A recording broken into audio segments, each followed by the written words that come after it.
Today we're going to review the most over-reviewed knife on the internet. It is the Gerber Strongarm. Now, we're going to do something way different than anybody else ever has.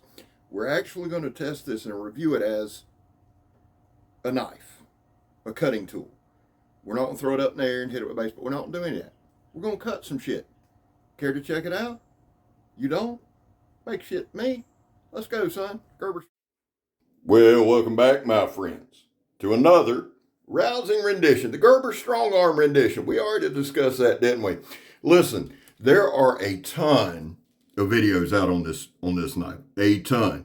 Let me tell you about a couple good ones. One, go over and check out Big J's Knives. Now, Big J's Knives just did a comparison between a real Strongarm and a fake Strongarm, did a little testing with both.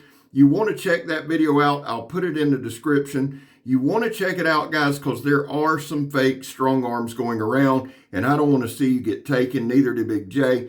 So thank you to him for putting out the details on that. He gives you some good things to look for. Check that out. Support him. That's Big J's Knives. The other guy I want you to check out is KNIFETIME Story. KNIFETIME, one word, Story. I just run across his channel the past couple days, but he has a couple of videos on modifying this knife that I was really impressed with. He's very knowledgeable. He's got a great sense of humor. I love his channel, but if you're into kind of modifying knives, or if this is a knife you think you'd like with a couple alterations, you want to check out KNIFETIME Story. Good dude. I'm going to put a link to his video in the description as well. And then what I'm going to do, guys, from my community page is link Big J's video and KNIFETIME Stories video so you can check that out. If you're new here, that's going to be a little weird. But if you're new here, what we do, guys, is we take the knife as is and we see if we can make it work with our skill set. That's just what we do. I wouldn't call it a review. Some have called it a demonstration. That's poorly. I'm a novice at best. But let's check out this knife and see what we think about it. Let me give you some stats on it. It's made from 420 HC, 420 high carbon. The blade thickness is 3/16. The overall length is 9 13/16. Now, that's tip to tip. That's from the tip of the knife to the point of the wig splitter. The blade length is 5 inches. The cutting edge is around 4 3/8. It's got a pretty good ricasso on it. The blade width is 1 1/8 inches. This thing came sharp. Now, this was a gift from Charles Jones, the Redneck Nerd. He heard me say that I had one, I'd given mine away, and I regretted it or whatever. And Charles, man, thank you so much. Charles Jones, the Redneck Nerd. There will be a link in the description to his channel. Awesome guy. Brother, thank you so much. I missed this knife. I really did. We're going to talk about it. The handle on this thing is 4 5/8, the overall handle. The inner grip, the part that's really important to me, is 4 inches. That will fit probably 99% of the world's population. That inner grip is a measurement that I am very keen on and very aware of. Now, at first glance, and not really looking real hard, if you look at the handle, it looks almost asymmetrical. It is not. It has a very nice palm swell on it that contours to my hands very well. Now, it does have a couple of guards. They're smaller, one on top of the blade, one on the bottom, obviously. I personally would remove, and I will probably remove that top guard. And I know I'm going to hear it. Scab, your handle slipped. No, it's got a bottom guard. And the truth is, guys, sometimes with a knife, we have to be realistic about its use. What am I going to use it for? I don't stab a lot. I don't. I do in the videos, but I don't otherwise. Now, what I was pointing out there on this knife is right there above the handle, you'll have a little number, an ID number, and the last two numbers, like this one, is 08720. 20 is the year it was made, so just kind of pointing that out there.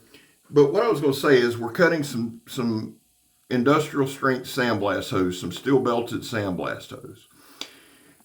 The thing that I found that I love the most about, and there's that guard that I'm probably going to wind up sanding down. I just like using a fencing grip, and it's not impossible to use.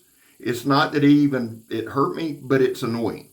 if that makes sense. Now we're going to do the John Peters stab test here. And the thing is this, guys. This is, I guess this would be called an enclosed tang. It is a full tang, but it's an enclosed tang. The thing that I really like about this knife is the versatility of it. All right. It came sharp, and I don't know if Charles put this edge on. I'm thinking he did, because this damn thing is sharp as shit.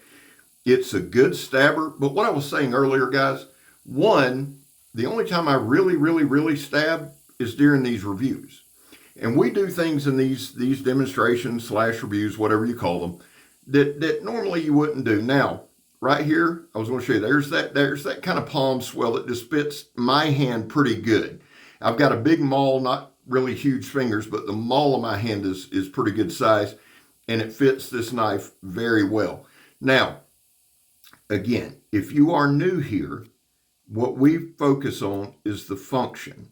Okay, I don't really key in on the design. I don't really key in on things like that. I check out if it's safe. I see if we can use it. And then we look at kind of how we're going to use it. And then we kind of look at, well, should we modify it? That kind of stuff. But the initial demonstration, what we're doing here, is just seeing how it works. And I'm going to be honest with you, be real honest with you, pretty impressed with it. There are some things, like I said, removal of that top guard. I think that would make it better. And overall, it's pretty comfortable in hand. Now, here's the deal. I use my hands every day. I broke both hands several times. So sometimes with me, it's not about, oh, I got tough hands. Sometimes with me, I got busted up hands with a little bit of nerve damage. So I don't feel everything that everybody else would. So that's why I always encourage you, man, watch a couple videos, check different people's theories out. See the difference in your reviewers. The knife is only as good as the person reviewing it. Now, before we go any farther, guys, there was a time in this country where 22 vets a day took their own lives. Stats are everywhere. We know that. That's why on this channel, we focus on the number 0. Anything over 0 is simply unacceptable. And all that means is, vets, we love you. You have a place here. Well, we back to blue over here. We sport live. My son is in the police academy. I have several brothers and sisters that I grew up with, family, non-family, that are law enforcement, that are good people. Are they all good? No. Are they all bad? No. How do you support them? Scab, well, I don't break the damn law. Used to a bunch. I don't anymore. Now, the important thing here too is, guys, I don't expect anybody to support what I support. I'm just telling you my causes, okay? Finally, if you are an addict, never quit quitting. So here's the thing. I had one video on this, I think, where I chopped a 4x4 in half on the side of the road. It took about 6 or 7 minutes, and I liked it died. So I thought, you know what? We might want to go ahead and put out a little decent one. The way that we do things, guys, is we do more industrial style cutting, little woodworking, batoning, a little bushcrafty type stuff. And then we try to cut some industrial materials. We see how the knife holds up. Does it hold an edge? Is it comfortable? Do we have to change hand grips a lot? Is there any slippage? Is there any deflection? Is there any? We look at it in those terms. Now, inevitably, when we do knives like this, somebody will say, well, Kev, it's not what it's supposed to be used for. Well, that's what we're going to use it for. Okay? I can't run out in the woods and stab a meth crafter without going to jail, and I'm not a big fan of jail, so I'm not going to do that. And plus, we quit doing that a long time ago. So if we can't stab with it, or can't stab anybody with it, then we're going to use it in this manner, where we do some bushcrafty stuff. You're going to see some stabbing tires, things like that, just to get an overall feel of the knife. What are my overall thoughts on the knife? I love the size of it. I love the handle on it. I love the blade size on it. I love the blade shape on it. Right?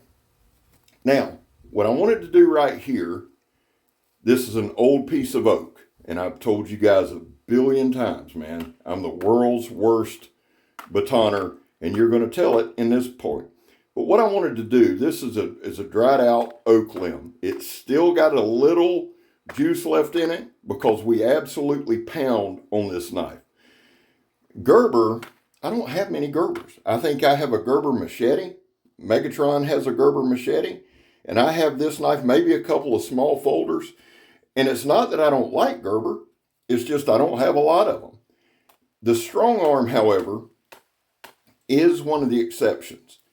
and the reason I'm saying it that way is I've had a Strongarm for probably the past 5 years. Like I said, I had one. I enjoyed it. I gave it away. I mentioned it in the video, which I didn't do that intentionally. And Charles Jones, because he's just a good dude, said, man, I got something coming to you. And he sent me this one. I like having a Strongarm in a backpack or when I go camping as a backup or something like that. But I'll tell you the truth. The more I use the thing, the more I get comfortable with the thing, the more that I've become more accustomed to it. I'm going to be real honest with you. You're probably going to see it in a video this fall or this winter where we do a kayaking trip and we just use the Strongarm. Now, you can see right here, it's held up pretty good. Now, I actually batoned on that damn oak limb for probably 10 to 15 minutes. Now, right here, it'll strike a ferrocenium rod. Again, it's 420 HC. 420 is an old steel, guys. It's used in thousands of knives, and there is nothing wrong with it. In fact, when it's done correctly, and I believe on this particular knife it is, it's as good as anything out there. Remember, they didn't swap steels because there was something wrong. People got bored and tired and wanted to come up with different stuff, and I understand it. But that doesn't mean there's anything wrong with this steel. Now, my background is in coatings. So it wouldn't be right if I didn't mention this coating. To me, Gerber does a good job, a very good job with their application on their coating. You don't see a lot of chipping, or I haven't. Over the last two Strongarms that I've had, I haven't seen a lot of chipping at all. Really not even a lot of scratching. It holds up very, very well, which speaks to their process and lets me know, at least in the knives that I've handled, and if you're new here, we only discuss the knives that's in hand. I don't care whatever somebody else does with it. I don't care what somebody else says about it. Unless I put my hands on that knife, we speak on what's in our hand. Now, we got about a minute left. Overall, I'm going to do a little modification to it, and then we'll come back. I'm going to use KNIFETIME Stories ideas, and we'll definitely give him credit, and definitely go sign up to him. Big J's Knives, and Charles Jones, the Redneck Nerd. There'll be links in the description to all three of those channels. But there's a couple things that I want to try out that he brought up. We'll come back in probably 2-3 months, and we'll see it again. Now, here's the deal. These paper tests, guys, that's just a good starting point and ending point. That knife's still sharp as shit. You could still take it out in the field and use it for anything. We just kind of beat on it enough to get rid of that hair popping sharp strop, and it'll bring it right back. That's the other thing that I like about the 420 HC, and I like about this heat treat. That being said, guys, here's your Gerber Strongarm. I'm Scab. You're not. I'm digging it. I'm gone, son.